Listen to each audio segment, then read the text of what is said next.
सर्वांना नमस्कार. मी ॲस्ट्रोतृप्ती. आज आपण कुंभ राशीच्या प्रेमविवाहाची अत्यंत साध्या सोप्या भाषेत माहिती समजून घेणार आहोत. आता कुंभ रास म्हणजे काय? तर कुंभ रास ही शनी महाराजांची राशी आहे, वायुतत्वाची रास आहे, अत्यंत बुद्धिमान अशी ही रास आहे.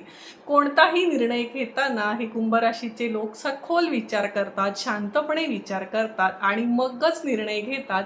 हे कुंभ राशीचं सगळ्यात मोठं वैशिष्ट्य आहे. पण इथे एक महत्त्वाचा विरोधाभास दिसतो. कुंभ राशीचा जोडीदार मात्र जास्तच ॲग्रेसिव्ह असतो, पण तो कर्तृत्ववान असतो, धाडसी असतो. त्याला स्वतःचे निर्णय स्वतःच घ्यायचे असतात. त्याच्यामुळे त्याच्यामध्ये इगो देखील प्रचंड असतो. तुम्ही कुंभ राशीचे आहात का आणि तुमचा जोडीदार कसा आहे हे मला कमेंट करून नक्की कळवा.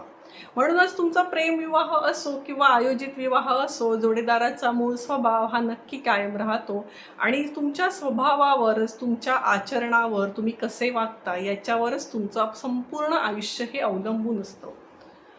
आता आपण कुंभ राशीच्या कुंभ लग्न किंवा कुंभ चंद्र अशा पत्रिकेतील आपण आता योग समजून घेत आहोत. आता कुंभ राशीसाठी सगळ्यात महत्त्वाचा योग म्हणजे पत्रिकेमध्ये रवी आणि बुध या दोन ग्रहांची युती. रवी आणि बुध या जर ग्रहांची युती पंचम स्थानात असेल किंवा सप्तम स्थानात असेल, या आधीच्या व्हिडिओमध्ये आपण पाहिलेलंच आहे. पंचम स्थान हे प्रेम प्रणयाचं स्थान आहे आणि सप्तम स्थान हे तुमच्या विवाहाचं आहे. यांचा जर एकमेकांशी संबंध येत असेल तर प्रेमविवाहाचा योग असा नक्की होतो. आता जर या युतीवर शनी महाराजांची दृष्टी असेल तर त्या योगाला अधिक बळ प्राप्त होतं, कारण कुंभ राशीचे राशी स्वामी हे स्वतः शनी महाराज आहेत. यानंतर दुसरा महत्त्वाचा योग म्हणजे मंगळ आणि शुक्र यांची युती.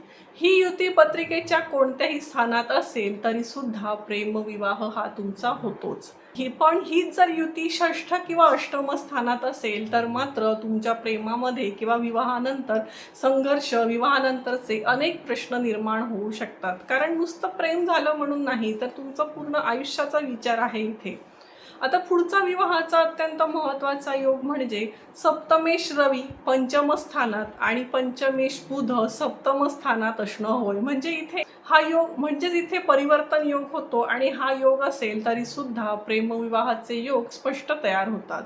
याशिवाय जर चंद्र आणि शुक्र यांची युती जर भाग्यस्थानात असेल आणि सप्तमात शनिदेव विराजमान असतील तरी प्रेमविवाह होतो. मात्र शनी महाराज सप्तमात आहेत, त्याच्यामुळे तो थोडा विलंबाने विवाह होतो, कारण सप्तमातील शनी हा तुमचा विवाहात विलंब घडवतो.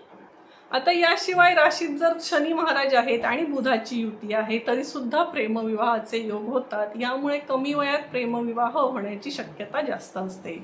आता जर हीच युती पंचम स्थानात असेल तर जातक एकदम प्री प्लॅन करून प्रेमविवाह करतो. म्हणजे हा प्रेमविवाह असला तरी त्याच्यात एक प्रकारचं प्लॅनिंग असतं, म्हणजे घरच्यांना कसं पटवून द्यायचं, अशा सगळ्या गोष्टी याच्यामध्ये येतात. जर बुध ग्रह अष्टम स्थानात असेल, अनेक वेळा प्रेम असतं पण त्याचा नंतर त्याग करावा लागतो किंवा परिस्थितीमुळे विवाह होत नाही आणि विवाह झाला तरी पती पत्नीला काही कारणांनी दूर राहावं लागतं. पण कुंभ रास कशी आहे? अत्यंत बुद्धिमान रास आहे, वायुतत्वाची रास आहे. त्याच्यामुळे हे लोक संसार अगदी बुद्धीने अत्यंत चांगला चालवतात.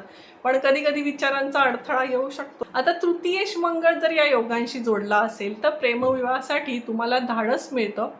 आणि जर चंद्र, मंगळ आणि शुक्र हे जर तीनही ग्रह तुमच्या सप्तम स्थानात असतील, विवाहाच्या स्थानात असतील, तर प्रेमविवाह तुमचा 100% होतो.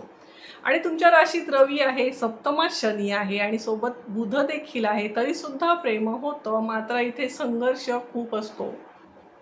एक गोष्ट अतिशय महत्त्वाची आहे, एक गोष्ट लक्षात ठेवा. कुंभ रास काय आहे? तर कुंभ राशी स्वतः शनिदेवांची रास असल्यामुळे आयुष्यात अनेक गोष्टी उशिरा मिळतात. त्यात तुमचा विवाह पण असू शकतो. पण इथे एक आपण जर विवाहाचं वय कुंभ राशीचं पाहिलं तर साधारणपणे वयाच्या 26व्या वर्षी जर तुम्ही जास्त प्रयत्न केला तर तुमचा विवाह होण्याची शक्यता अधिक असू शकते. आणि तो जर मग आता 26 वर्षाचा बाबा योग गेला तर मग पुढचा योग साधारणपणे 30व्या वर्षी असू शकतो. अजून जर आपण योगांचा विचार केला तर तुमच्या पंचम स्थानात रवी आहे आणि लाभस्थानात बुध असेल तरी सुद्धा प्रेमविवाहाचा योग निर्माण होतो. भाग्यस्थानात रवी आहे आणि तृतीय स्थानात बुध आहे तरी पण प्रेमविवाहाचा योग होतो. आणि जेव्हा भाग्याचा संबंध येतो तर काही आपण असं म्हणतो की यांचं लग्नानंतर भाग्योदय झालेलं आहे, तर यांची हे योग लग्नानंतर भाग्योदयाचे आहेत. कधी कधी तुमचं या परदेश गमन देखील घडून येऊ शकतं. आणि जर दशमात रवी आणि बुध यांची युती असेल तर प्रेमविवाह होतो, पण इथे काय होतंय की जोडीदाराकडून तुम्हाला दुय्यम वागणूक मिळू शकते किंवा इथे फसवणुकीचा योग होण्याची शक्यता आहे. दोन्ही पत्रिकांचं गुणमेलन केल्याशिवाय कोणीही निर्णय घेऊ नये. आणि जर हीच युती व्ययस्थानात असेल तर तुम्ही परदेशात असता किंवा तुम्ही घरापासून दूर असता आणि तिथे तुमचं प्रेम होतं किंवा विवाहानंतर तुम्हाला परदेशात जाण्याचे योग असू शकतात. आता जर हीच युती द्वितीय स्थान म्हणजे कुटुंब स्थानात असेल तर प्रेमविवाह होतो, पण विवाहानंतर प्रचंड विसंवाद निर्माण होतात, कारण द्वितीय स्थान हे सप्तमाचं अष्टम आहे. म्हणजे इथे कुटुंबाकडून साथ मिळत नाही किंवा नातं टिकवणं कठीण होतं. एकंदरीत कुंभ राशीच्या बाबतीत सांगायचं तर प्रेमविवाहाचे योग नक्कीच असतात, पण त्यासोबत विलंब आहे, उशीर आहे, संघर्ष आहे आणि निर्णय घेण्यातील अडचणी देखील असतात. म्हणून फक्त प्रेमावर निर्णय घेऊ नका.